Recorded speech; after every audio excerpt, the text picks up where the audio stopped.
This massive home theater features 17 bed layer speakers, 5 subwoofers, and 10 Dolby Atmos speakers overhead. The Trinnov Altitude 32 processor handles all of the decoding with a stack of power amplifiers from Levinson, ATI, and JBL Synthesis. For video, a 10,000 lumen Sony GTZ 380 paired with a madVR and a Panamorph lens produces a gorgeous 224-inch diagonal, 17-foot wide image on an acoustically transparent Seymour Cinescope screen and utilizes Kaleidescape to manage the movie library. Now this room is fully acoustically treated and has enough seating for 18 people. This is by far one of the most incredible and unique home theater tours that I've featured here on this channel, so be sure to stick around until the end. Hey guys, we have got an incredible home theater tour here today. We're up here in Raleigh, North Carolina in one of the Audio Advice Live clients' homes. This theater, Scott, is absolutely phenomenal. I think this is the first full 32 channel system that I've experienced here on the channel. So man, thanks so much for inviting us into this beautiful home. Let's talk about this amazing home theater. You bet. So obviously this thing is over the top. Yes. And we were just sitting in it, listening to some music and Atmos and clips. What makes this theater so special, obviously, is it has a massive number of speakers. So we're talking about 10, channels in the ceiling. Yeah. We've got 14 surrounds, 5 18-inch subs distributed around the room. So it uses all 32 channels from the Trinnov Altitude 32. Yeah. And there's probably few theaters anyone ever will walk into to experience that. One of the things we were talking about when we came in this theater, we have an incredible relationship with the homeowner here. And we've actually modified this theater many times, right? Yeah. You know the people. Yeah. It gets so passionate about it and there's constant modification. Sure. And the homeowner's been integrally involved in everything in it. But what this has allowed us to do is, there's always discussions about where should your Atmos speakers go? Where should you put your surrounds? Well, because this is all Unistrut, and we can come in here and make modifications, we actually have the ability that we can move any of these speakers around in the ceiling and on the sides and actually experience it. And as you know, in our home theater design tool, we got all these patents that came out on the thing related to where to put the speakers. Sure. And how to do all the math. Right. A lot of that came from the work we were doing in our lab, in my own home, and in this home here, where we could play with so many channels. Yeah, this is so interesting because we've got track systems for the side surrounds, we've got track system for the overheads, and like you said, even the rears.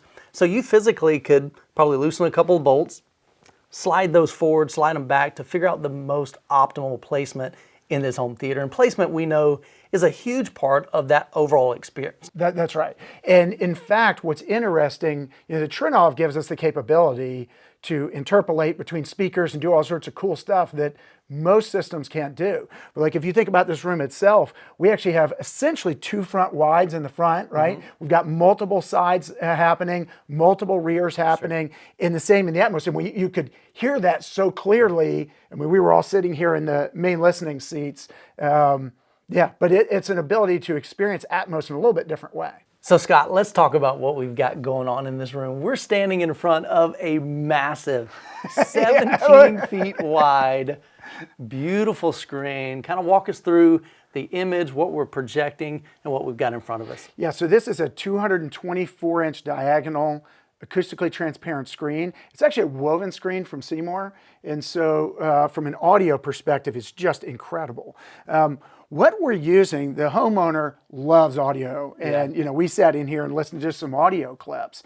And so this room is different than a lot of theaters that we do where people say, like, give me the bass and shake it.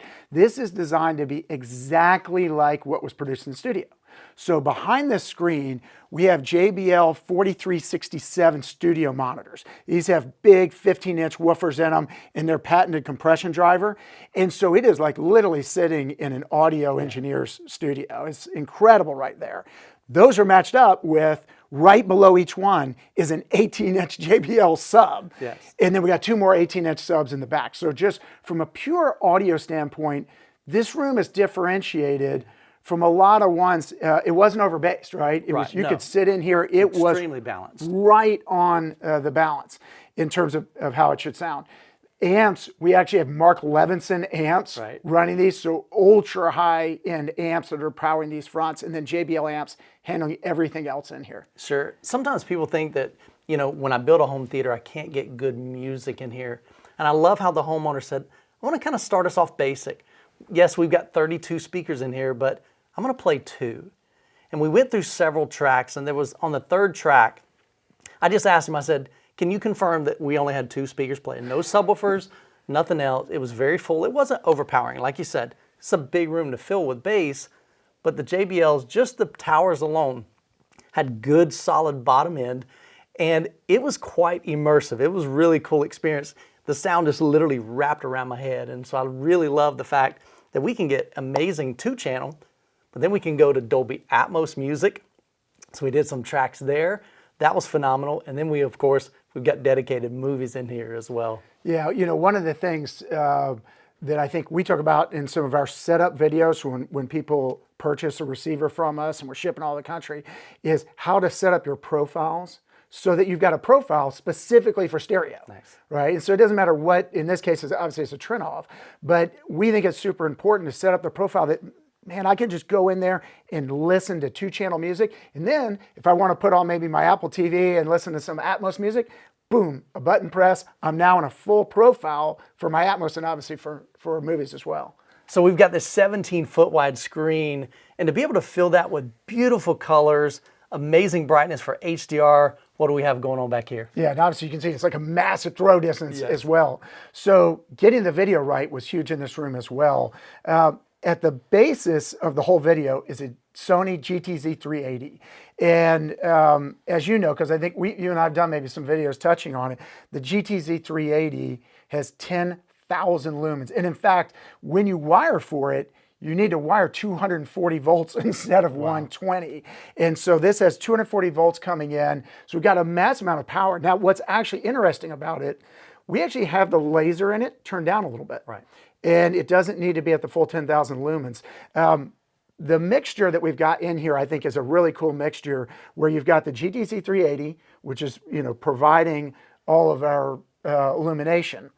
We have it going through a Panamorph lens, which actually gives us the benefit of, you know, some advantages in 2.4. And I put out a whole video comparing, you know, how to do the Panamorph or if you should do a madVR. Well, we did both in here.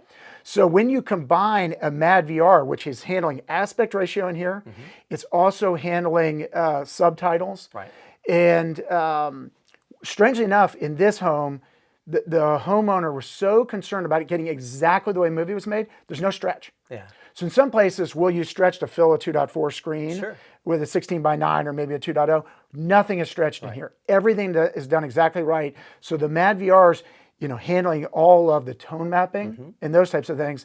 Then it's running through the Panamorph and it's going out, and you could see the picture was just incredible. Stunning, stunning picture. I mean, like I said, we watched quite a bit of content from movies to music.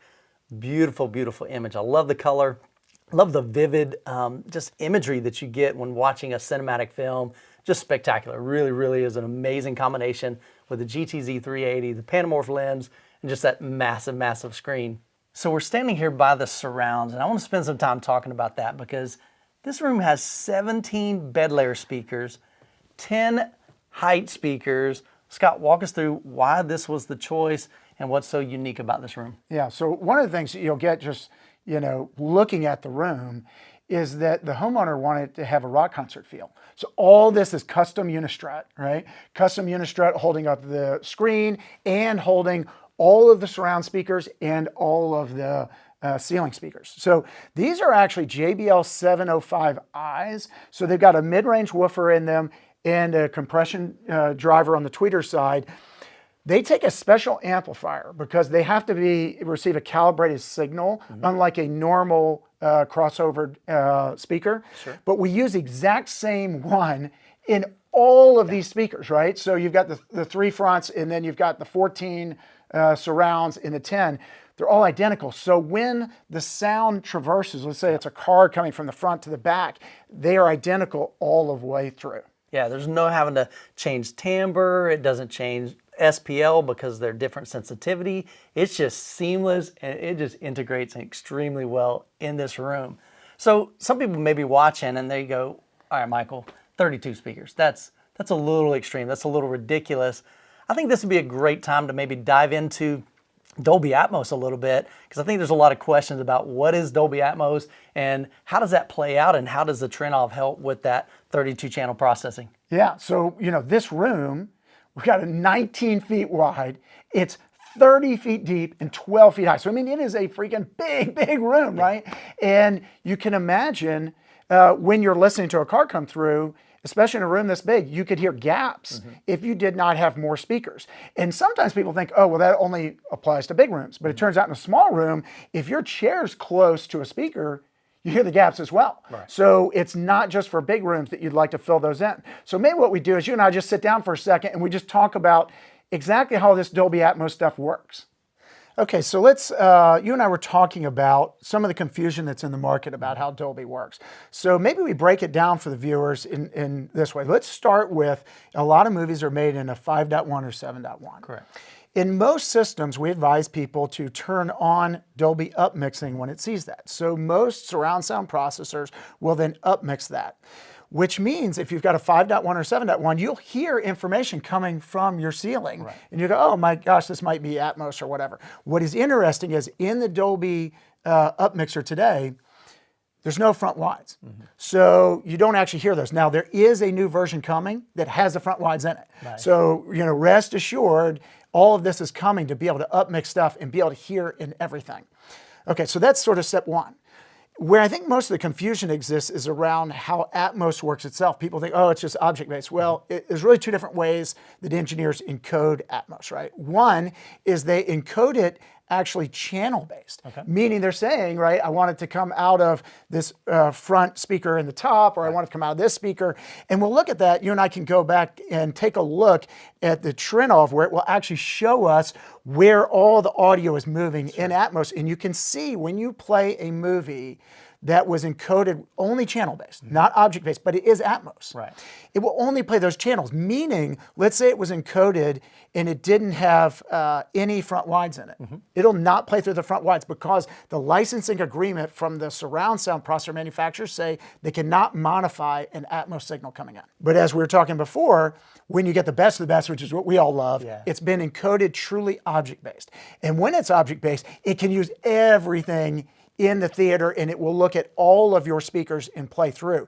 And so in a room like this, it gives us the capability to actually analyze what do we want it to sound like and where do we want every single speaker to go in any of those scenarios. And it helps you really think about how do you design a theater well. Right, sure. Y'all are leading the space, honestly. I Thank mean, you. You have created some beautiful home theaters. I know you feature them on your channel, and I watch them, and Harrison, he's editing, and I'm going, I wish I could produce something like that. But you guys just kill it every single time, not only in design, functionality, of course, just the sound quality, the visual quality.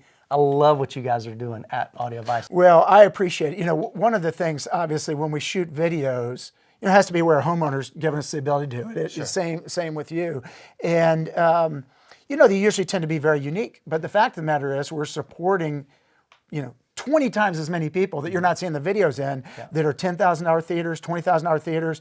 And we're trying, just like you, I mean, you and I are having this conversation yesterday, we're just trying to make sure people get the best experience possible to be happy. And we think if you can design it right, and obviously we've got the tool that we use to design, and then we actually have design services. People use the tool and they'll come to us and pay us to use the design service. And actually when they buy the product, we actually give them the design service feedback kind of thing.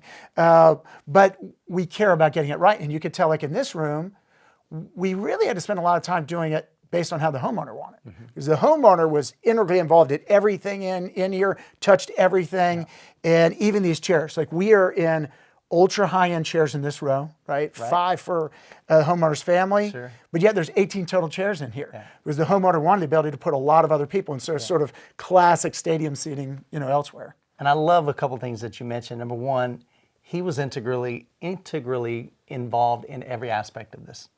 There were certain things that he wanted. There were certain vision that he had. And you and your team just came along to kind of assist in that and say, how can we make this dream a reality? And like I said, he was involved in a lot of even just the implementation of this room, the design, and he worked really, really close with your team. And the other thing is this theater gets used. Sometimes we have a theater room and we're like, man, you know, it's just me or me and my wife. And you look at all these seats, and he was sharing with us that his wife would have a bunch of guests over, a bunch of ladies, and they would come in and they would watch, and they would do this monthly.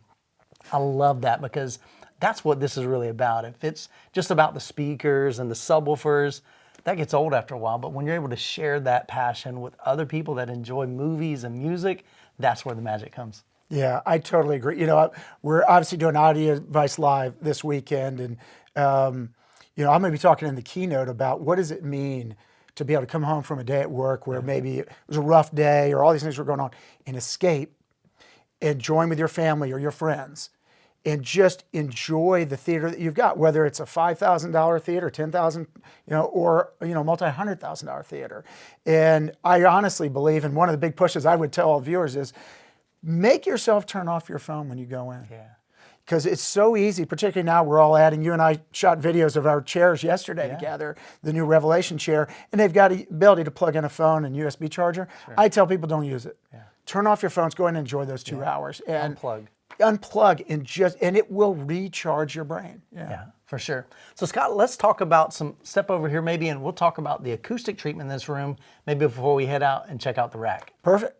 So when we have this many speakers or even less speakers, a lot of times acoustics is one of the last things that me as included and my subscribers kind of think about. But having proper acoustic treatment in a room is absolutely crucial if you're going to get great sound. And so we've got different styles, different sizes. Kind of walk us through that. Yeah. So when we think about acoustics of a room and setting up a room, we actually start. So imagine someone's used the home theater design tool on our website, and now they're meeting with one of our designers. And we then map the room acoustically. And we're looking for where are there nulls in the room, because we want to make sure like this primary row is not sitting in a null. Right. And so that's sort of step one. And then we begin to build the entire thing around it. So we're actually starting there before we're even mapping out anything else. Then we start to do some math, right? Which is how many absorptive panels do we need? Where do they need to be? What about some diffusion in the room? And so in this room, as you could tell, it's actually very balanced.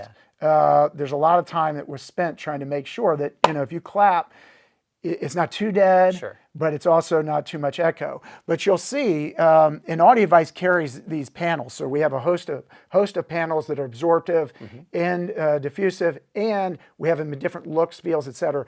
But this room obviously has an incredible package that's largely on the sides, and then we have different sizes here on the back as well. Scott, I love the choice of sconces. I wanted to do them in my home theater, but honestly, I just didn't want to have to build out columns and stuff. But this is pretty unique, and it's kind of interesting how the light is directed. So walk us through the choice of that. Yeah, so one of the things we talk about when we design theaters is how do you think about lighting in a room? And it's a big, big deal. In general, there's 3 types of lighting that are in these theater rooms. One is your task lighting, which is our overhead lighting. And the overhead lighting is obviously when you're having a Super Bowl party or you're cleaning. The second is sconce lighting. And one of the things I just want to talk about for the viewers on sconce lighting, we'll see sometimes someone will have a sconce and the light will be pointing out, which you don't want in the room. Ideally, you'll see in this design, the light points up and it points down, so it's not in the screen. Or we have them reflect off the back of the wall. And then the final lighting is at your step level. And so we'll do safety lighting. So if you're in a really dark movie, you got everything turned off, you do have that step lighting to, you know, move around and be able to see what you're doing. Now, Scott, I love subwoofers and I love quality bass. In this room, this is a big room to try to pressurize and get that tactile response. We were watching Midway, and when they dropped the bomb onto the aircraft carrier, we felt it, but like you said, it wasn't overly done. It was very, very well balanced, and the homeowner said, I chose it that way. I know you and me, we kind of like to have a house curve. Yeah. So we got a little bit more thump and a little bit more punch. But this homeowner wanted just something very, very balanced. But let's walk through the choice of these 5 subwoofers. We got 3 up front, I believe 2 in the back. That's right. Yeah. Why do we use multiple subwoofers? And you went with ported. Some people go with sealed, vented. There's a bunch of different ways to do that. So walk us through what the choice was for here. Yeah, so step 1 is if we want the bass to sound good in all of these seats, we want more than 1 sub, right? And as you add more subs, if you place them correctly, you can flatten the curve across everywhere and provide it. And so it's not about making it louder. Correct. People often, when they're working with our designers, either at one of our stores or online, a DIY person, and they'll say, should I get a really big, more expensive one sub or multiple? And in general, the answer is multiple, because now we can make it sound better across the seats. Well, you'll see these are huge. So these are 18-inch subs. I will also say sometimes people are like, oh, I want to get these big subs. I need massive 18-inch. It's not. Sometimes you get a bigger sub and it's not fast enough. Yeah. And so what happens is if you don't get a really good sub that's fast, it gets real mushy. It doesn't. These are super fast. We've got incredible amplification on them, but they're also ported, as you said. So in general, when people are doing 2-channel listening, most people do not do ported because they're trying to make sure the frequency is just perfect right across. However, in theaters, there's a good argument for adding the ports because we can really pressurize the room better. For sure. Yeah. And so anyways, we've got these 3 here, the 2 in the back, placed incredibly well. And, sounds great as you saw. Absolutely. And of course, you got to time align these because you don't want the bass hitting at different times. And so that's really great to be able, we talked about nulls earlier, and that's basically just where there's a lack of bass in the room. Yep. And the purpose of having multiple in this room, not only is to add more pressurization, but also so that when you're up here or here or here or way in the back row, you're still getting good solid bass response. It actually brings up one interesting point. When we do incredible rooms that are like this one, and we go, potentially anywhere in the country, or we've been, outside of continental US doing like really high-end stuff. We can do a lot of math in advance, right? And to figure out where everything should go and to design it. But ultimately, we want to calibrate that room we get in. And no matter how much math you do, it will be different when you get in. And so you need a great And obviously, we've got Trinnov here, so we've got incredible capability. And most of the better surround sound processors give us a capability now to phase align everything, time align everything, and really do room equalization that makes the room incredible. So here we are in the foyer. So this is leading into the theater room, but I wanted to kind of talk about this and then we'll talk about equipment rack right behind us. Yeah, so this is a custom, digital display, so it can show what is on the Kaleidescape or anything the homeowner wants right here on the television as you enter into the theater room itself. I love it, man. It's just really creative. It gives that vibe. I mean, he's got the popcorn machine. We got a little bar over here. Really cool. We got some artwork on the walls.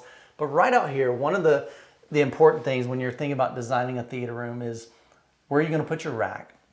Where are you going to put the equipment? Is your projector going to be in the room or out of the room? And I found even with my own home theater, having all that in the room just adds a ton of heat, but it also increases your noise floor. So you start hearing fans, you hear when it kicks on and when it turns off. So having that outside the room, I think is really, really great. So let's walk through the equipment in this room. Yeah, so obviously, this has so much amplification and so much capability that moving everything outside of the room, is ideal. Sure. And so you've got the GTZ 380 with its 240 volts coming to it, actually on a custom mount here, in this room with all of the components below it.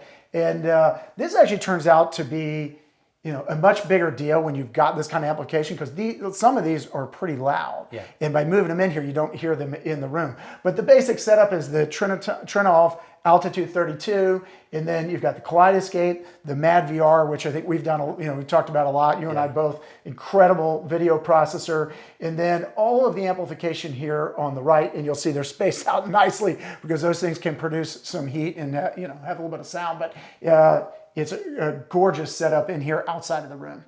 Well, Scott, you and your team have done an amazing job on this home theater. Once again, you guys are killing it in the space, but more importantly, the homeowner is extremely happy.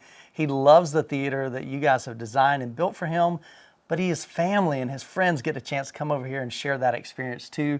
And so I'm just grateful that you've invited us, my audience and myself, to experience this incredible home theater. Well, I really appreciate it, Michael. It's always fun to do these things with you. I can't wait to go do a few more at Audio Advice Live. I hope everyone took a few key things away and really enjoyed it. Well, thanks for having me on. Well, guys, have an incredible week. God bless, and we'll catch you in the next video.